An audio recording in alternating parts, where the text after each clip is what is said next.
The NFC West. The opposite of the NFC East, not only in direction, but, good.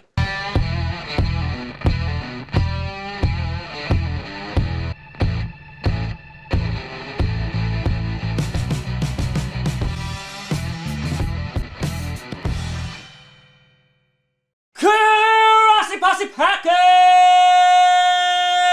Nation! Welcome to an episode of Packcast, the podcast where you don't have to be a Packers fan, but it sure does help. I'm your host, Tom.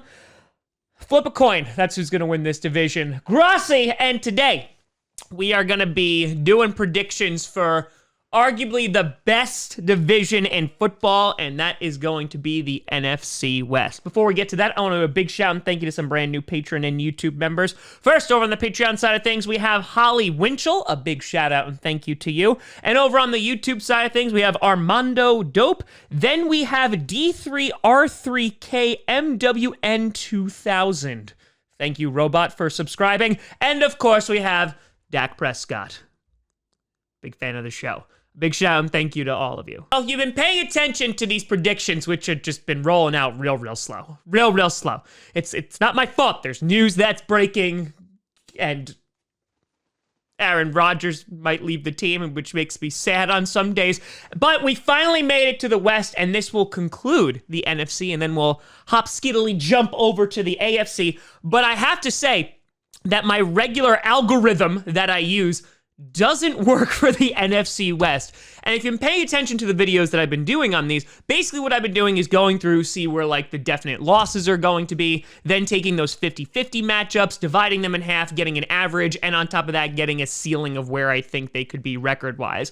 The issue is I went through the NFC West, and the first time I went through it, 3 of the teams had an average of an 11-6 record, and 1 of them had a 12-5 record. So yeah, that didn't really work here. So looking at this, the only way I'm going to be able to get through the West, because I think they're just going to beat the holy hell out of each other, is I'm going to go through each team and try to justify why I think this team is going to have a slightly lesser record than the rest of them. But the way that it is right now, I see all of these teams finishing with a winning record.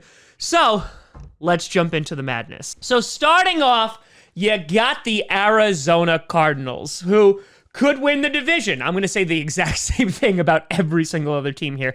But I will say that out of all the 4 teams, I think the Cardinals are the weakest. And I still think that they have a really good shot at making the playoffs. So that just says something about the quality of the competition in this division.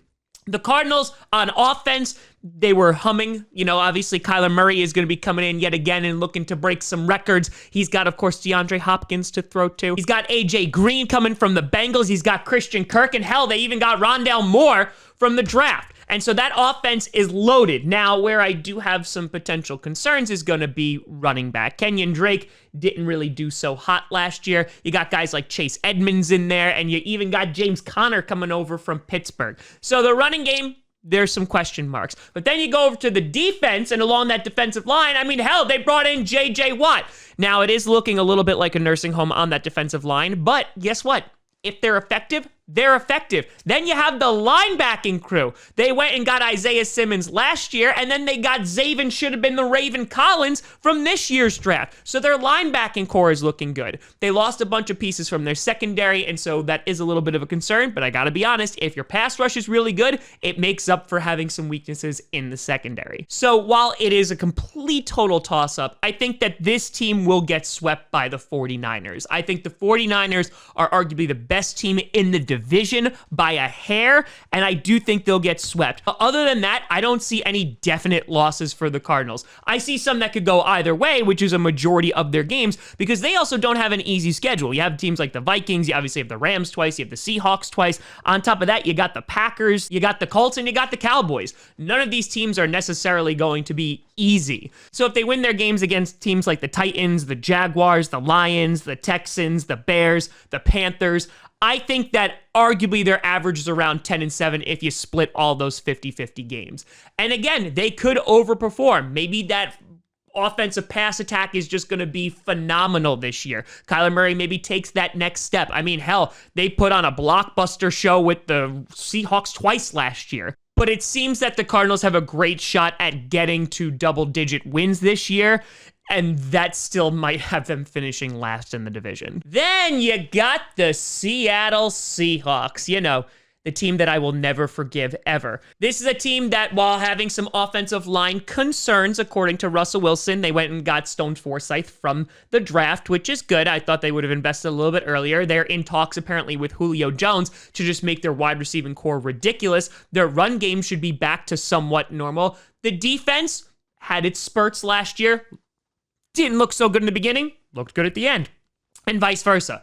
Now, going up against that pass rush of the Cardinals, the Rams, and also the 49ers, they better pray that that offensive line is doing pretty good, because if it's anything like the wild card game against the Rams last year, oof, Russell Wilson's going to be running for his life. But looking at their average, I see them averaging around 11-6 and splitting with every other member of the NFC West. Where I see them winning their games are against the Saints, the Jaguars, the Texans, the Bears, and the Lions. And then after that, there's a whole bunch of games that are toss-ups. So I have them finishing with an average of around a 12-5 record. They'll get potential wins against the Titans. You also have the Saints, the Jaguars. You have the Texans, the Bears, and the Lions. But after that, their schedule is rough, not only because they have to play within their division, but on top of that, their other opponents aren't really a walk in the park either. So I have them finishing a couple of games ahead of the Cardinals, but it's going to depend if that offense and defense can finally get on the same page, let Russ cook, and also, you know, not let up 30 points. And then you have the LA Rams. Now with a fresh Matthew Stafford and still really no cap, but we don't care about the cap, it's not real.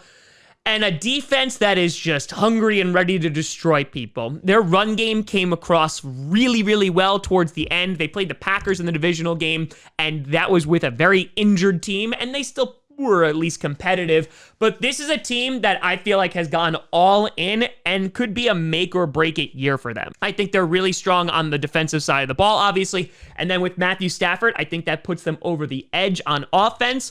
And so this is another team I see finishing around a 12-5. That's where I had them averaging out. I think they'll win against the Bears, the Giants, the Lions, the Texans, the Titans, and the Jaguars. After that, though, it goes back to the 50-50. If the 49ers are not going to win this division, I think the Rams are the favorite, because I think that they are the most balanced team within the division. They have a really, really strong defense, and if Matthew Stafford's able to kind of give them that extra push, they're going to be really, really good this year. And then finally, you got the San Francisco 49ers. Yeah, arguably they have the easiest schedule of the bunch, considering they didn't do so well last year because their entire team, including their stadium, wound up on IR. And so they have the benefit of having a slightly easier schedule. So games that I see that they could win are against the Lions, the Eagles, the Packers. Yep, I said it. It's a short week. The Bears. On top of that, you have the Jaguars, the Bengals, the Falcons, the Titans, and the Texans. So out of those remaining 50-50 games, if you split it, there's like one left over. I put them around a 13-4 record. It kind of leaves some room for, just in case they lose, maybe to the Packers, I hope, or if they wind up splitting with the Cardinals. But this team, watch out. They're going to be dangerous this year. Fully healed, ready to go. That D-line is just nasty. And on top of that, their offense can be productive, regardless if it's going to be Jimmy Garoppolo back there or if it's going to be Trey Lance back there. There might be some hiccups, but I think Jimmy G has shown that with a fully healthy team, they can go to the Super Bowl. And so here, now that everyone's going to be all patched up, I think that the 49ers are ready to make a run for it. Again, they just have to stay out of the hospital. So if I was to rank this right now, I had the 49ers, then I'd have the Rams, then right below them would be the Seahawks, and then you would have the Cardinals. But to be completely honest with you, any one of these teams can take the division. I think it's going to be a brawl this season in the NFC West. And boy, oh boy, is that going to make for some fun games. But let me know what you think down in the comments below. Which team do you think is taking the West? Let me know what you think. You can always find me at TomGrossiComedy.com or at TomGrossiComedy on all social media. See down below. Check out podcasts on SoundCloud, iTunes, Google Play Music, Spotify, and of course YouTube. And a big shout and thank you to all the patrons over at patreon.com/TomGrossiComedy and the YouTube members. But thank you so much for watching. I'm Tom Grossi. And as always, go Pack Go.